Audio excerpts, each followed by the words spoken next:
ಈಗಾಗಲೇ ಅವ್ರದ್ದು ಮೊನ್ನೆನೂ ಕೂಡ ಹನಿ ಟ್ರ್ಯಾಪ್ ವಿಚಾರವಾಗಿ ಅದೇ ನಾವು ನಮ್ಮ ಸಬ್ಜೆಕ್ಟ್ ಅಲ್ಲ, ನಾವು ಈ 4% ಮೀಸಲಾತಿ ಏನಿದೆ ಅದರ ವಿರುದ್ಧ ಹೋರಾಟ ಮಾಡೋಕ್ಕೆ ಪ್ಲಕಾರ್ಡ್ಸನ್ನು ರೆಡಿ ಮಾಡಿಕೊಂಡು 2 ದಿನದ ಮುಂಚೆನೇ ತಯಾರಾಗಿದ್ದೀವಿ ನಾವು. ಏಕಾಏಕಿ ರಾಜಣ್ಣ ಅವರು ನನ್ನ ಮೇಲೆ ಈ ಥರ ಹನಿ ಟ್ರ್ಯಾಪ್ ಆಗಿದೆ ಅಂತ ಸ್ವಯಂಪ್ರೇರಿತ ಹೇಳಿಕೆಯನ್ನು ಮಾಡಿದ್ದರಿಂದ ನಾವು ಅದನ್ನು ಕೂಡ ಹೋರಾಟ ಮಾಡಿದ್ವಿ. ಈಗ ಅದು ಕಾಂಗ್ರೆಸ್ಸಲ್ಲಿ ದೊಡ್ಡ ಬಿರುಗಾಳಿಯನ್ನು ಬೀಸ್ತಾ ಇದೆ. ನಮಗಿರೋ ಮಾಹಿತಿ ಪ್ರಕಾರ ಮುಖ್ಯಮಂತ್ರಿನೇ ಇದರ ಸೂತ್ರಧಾರರು ಅಂತ ಅನಿಸುತ್ತೆ. ಸಿದ್ದರಾಮಯ್ಯನವರೇ ಇದರ ಸೂತ್ರಧಾರರು. ಇಲ್ಲಾಂದರೆ ಒಂದು ಮಂತ್ರಿಮಂಡಲದಲ್ಲಿರುವಂಥ ಸದಸ್ಯ ಅವರು ಕಂಪ್ಲೇಂಟ್ ಕೊಡಬೇಕಾದ್ರೆ ಪೊಲೀಸ್ ಸ್ಟೇಷನ್ ಕೊಡಬೇಕಾಗಿತ್ತು, ಮುಖ್ಯಮಂತ್ರಿಗಳು ಕೊಡಬೇಕಾಗಿತ್ತು. ಅದು ಬಿಟ್ಟು ಸದನದಲ್ಲಿ ಪ್ರಸ್ತಾವ ಮಾಡ್ತಾರೆ ಅಂದರೆ ಇದರಿಂದ ಕಾಂಗ್ರೆಸ್ಸಿನ ಹಲವಾರು ಮುಖಂಡರ ಕೈವಾಡನೂ ಇದೆ. ಈಗ ಅದು ಡೈಲಿ ಮತನೂ ಹತ್ತಿದೆ. ಜಾರಕಿಹೊಳಿ ಅವರು ಕೂಡ ಈಗಾಗಲೇ ನಿನ್ನೆ ಕುಮಾರಸ್ವಾಮಿ ಅವ್ರನ್ನ ಭೇಟಿ ಮಾಡಿದ್ದಾರೆ, ದೇವೇಗೌಡರನ್ನ ಭೇಟಿ ಮಾಡಿದ್ದಾರೆ, ಕಾಂಗ್ರೆಸ್ಸಿನ ಯಾವ ನಾಯಕರು ಭೇಟಿ ಮಾಡ್ತಾರೆ ಗೊತ್ತಲ್ಲ. ಅವರಲ್ಲಂತೂ ದೊಡ್ಡ ಗುಂಪುಗಾರಿಕೆ ಆಗ್ತಾಯಿದೆ.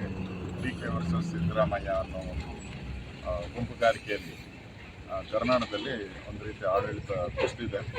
ನೋಡಿದ್ದೀನಿ, ಮೃತ್ಯುಂಜಯ ಸ್ವಾಮೀಜಿಯವರು ಒಂದು ಮೀಟಿಂಗನ್ನು ಕರೆದಿದ್ದಾರೆ. ಯತ್ನಾಳು ಕೂಡ ಈ ಪಂಚಮಶಾಲಿ ಸಮುದಾಯಕ್ಕೆ ಮತ್ತೊಂದು ಮೀಟಿಂಗ್ ಕರೆದಿದ್ದಾರೆ. ಗೊತ್ತಿಲ್ಲ ಏನು ತೀರ್ಮಾನ ತಗೊಂತಾರೋ ಗೊತ್ತಿಲ್ಲ. ನೋಡೋಣ, ಕಾದು ನೋಡೋಣ ಏನು ತೀರ್ಮಾನ ತಗೊಂತಾರೆ, ಕಾದು ನೋಡೋಣ. ಎಲ್ಲ ಒಟ್ಟಿಗೆ ಹೋಗಬೇಕು ಅಂತೇಳಿ ಭಾಳ ಪ್ರಯತ್ನಗಳನ್ನು ನಾನು ಮಾಡಿದ್ದೀನಿ. ನಮ್ಮ ಪಕ್ಷದ ಹಲವಾರು ಹಿರಿಯ ಮುಖಂಡರು ಕೂಡ ಒಟ್ಟಿಗೆ ಹೋಗಬೇಕು. ಕಾಂಗ್ರೆಸ್ಸಿನ ಏನು ಆಡಳಿತ ಇದೆ, ಅಭಿವೃದ್ಧಿ ಕುಂಠಿತ ಆಗಿದೆ, ಮತ್ತು ಮುಸ್ಲಿಮರಿಗೆ ಮೀಸಲಾತಿಯನ್ನು ಕಾಂಟ್ರಾಕ್ಟಲ್ಲಿ ಕೊಟ್ಟು ಹಿಂದೂ ಕಾಂಟ್ರಾಕ್ಟರ್ಗಳಿಗೆ ಏನೋ ಒಂದು ರೀತಿ ಅವಮಾನ ಮಾಡಿದ್ದಾರೆ.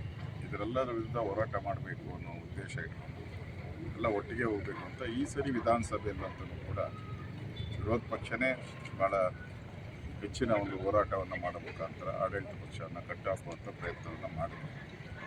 ಅದಾದಮೇಲೆ ಇವತ್ತು ನಿನ್ನೆ ಯತ್ನಾಳ್ ಅವರ 6 ವರ್ಷಗಳ ಕಾಲ ಉಚ್ಚಾಟನೆ ಮಾಡಿರುವಂಥ ಸುದ್ದಿನೂ ಕೂಡ ನನಗೆ ಹೇಳಿದ್ರು. ಸೊ ಎಲ್ಲ ಒಟ್ಟಿಗೆ ಹೋಗಿದ್ದರೆ ಚೆಂದಾಗಿತ್ತು.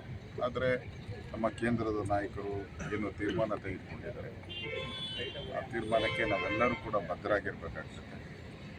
ಯಾರು ಕೂಡ ಪಕ್ಷದ ವಿರುದ್ಧವಾಗಿ ಮಾತಾಡುವಂಥದ್ದು ಒಳ್ಳೆಯದಲ್ಲ. ನಾವೆಲ್ಲರೂ ಪಕ್ಷದ ಶಿಸ್ತಿನ ಸಿಪಾಯಿಗಳ ರೀತಿಯಲ್ಲಿ ಕೆಲಸ ಮಾಡಬೇಕು.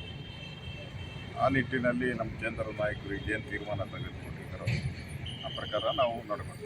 ಸರ್, ಇವತ್ತು ಪಂಚಮಸಾಲಿ ಏನಾದರೂ ಮಾತಾಡ್ತೀರಾ ಸರ್? ಅಂದರೆ ಮರು ಪರಿಶೀಲನೆ ಬಗ್ಗೆ ಏನಾದರೂ ಪರಿಸ್ಥಿತಿ ಅದನ್ನು ನಾನು ಮಾಧ್ಯಮದ ಮುಂದೆ ಹೇಳೋಕ್ಕಾಗಲ್ಲ. ನಿನ್ನೆನೇ ನಾನು ಕೆಲವ್ರ ಜೊತೆ ಎಲ್ಲ ಮಾತಾಡಿದ್ದೇನೆ. ನೋಡೋಣ, ಅಲ್ಟಿಮೇಟ್ ಕೇಂದ್ರದ ತೀರ್ಮಾನ ಏನಿದೆ ಅದಕ್ಕೆಲ್ಲ ನಾವು ತಲೆ ಬಾಗ್ತೀರಿ. ನಾವೆಲ್ಲ ಪಕ್ಷ ನಮಗೆ ತಾಯಿ ಇದ್ದಂಗೆ. ಸೊ ಕೇಂದ್ರದ ತೀರ್ಮಾನಕ್ಕೆ ನಾವೆಲ್ಲ ಬದ್ಧರಾಗಿದ್ದೀವಿ.